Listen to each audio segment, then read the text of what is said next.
ಇವತ್ತಿನಿಂದ ಬೆಂಗಳೂರಿನ ಪೀಣ್ಯ ಫ್ಲೈಓವರ್ ಬಂದ್ ಆಗಿದ್ದು 4 ದಿನಗಳ ಕಾಲ ವಾಹನ ಸಂಚಾರವನ್ನು ನಿರ್ಬಂಧಿಸಲಾಗಿದೆ. ಯಾವ ವಾಹನಗಳನ್ನು ಕೂಡ ಬಿಡಲ್ಲ.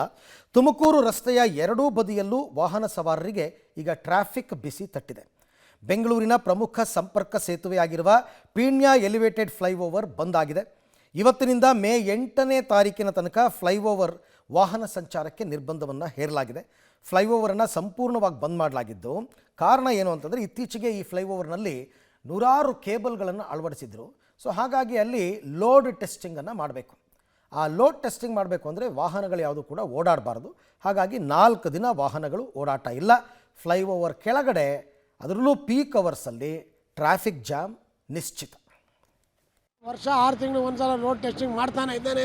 ವರ್ಷ ಇದೇ ರಾಮಾಯಣ ಅಲ್ಲ, ತಿಂಗಳಾನುಗಟ್ಟಲೆ ಬಂದ್ ಮಾಡ್ತಾರೆ. ನಾವು ತಿರುಗೋರು ಡೈಲಿ ತಿರುಗೋರು ಏನು ಮಾಡಬೇಕು? ಈ ಥರ ಆದರೆ ಕೆಲ್ಸಕ್ಕೆ ಹೋಗೋದು ಹೆಂಗೆ? ಕೆಲ್ಸಕ್ಕೆ ಹೋಗೋದು ದಿವಸ 2 ಅವರ್ ಬೇಕು ನಾನು ಕೆಲ್ಸಕ್ಕೆ ಹೋಗ್ಬೇಕಿದ್ರೆ. ಪ್ರತಿ ಟ್ರಾಫಿಕ್ಗೆ ಡೈಲಿ ವರ್ಷಕ್ಕೆ 6 ಸಲ ನೋಡಿದ್ರೆ 6 ತಿಂಗಳು ಬಂದ್ ಮಾಡಿದರು. ಇವ್ರು ನೋಡಿದ್ರೆ ಇವಾಗ ಅದಕ್ಕೂ ಮುಂಚೆ ಒಂದ್ಸಲ ಟೆಸ್ಟ್ ಮಾಡಿ ಮತ್ತೆ ಬಂದ್ ಮಾಡಿದರು.